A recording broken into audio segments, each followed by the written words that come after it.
Prologue. The year is 2166. It has been over 100 years since the end of the Second American Civil War, which began on April 12, 2061.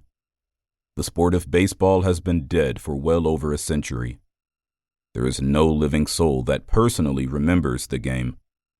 Before the Second American Civil War, the game of baseball, at a professional level, had succumbed to financial woes that were further exacerbated by a prolonged labor strike of 3 years. At the amateur level, the explosive growth of soccer and lacrosse, at all levels of play, combined with the pressures of other interests and other sports, caused the kids to simply lose interest in baseball, and it was no longer cool to play the game. Baseball's last breath came as an unintended consequence of the Second American Civil War. Internationally, the sport died as well because of the loss of its American sponsors. The United States and the entire world survived this post-war period, but not without extreme costs to lives, culture, and history.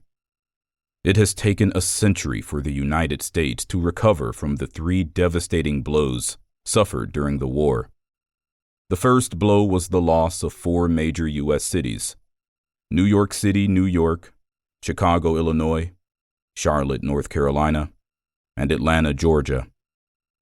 The destruction of these 4 large metropolitan areas was caused by a battlefield nuclear exchange that led to the single greatest loss of American lives on American soil in one day. The second blow was a massive cyber attack, launched half a world away. It used a weaponized computer virus that erased everything on every computer, public and private.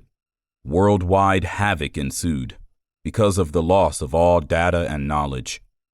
The third and final crippling blow was an EMP attack that plunged the United States and parts of Canada and Mexico into horse and buggy mode.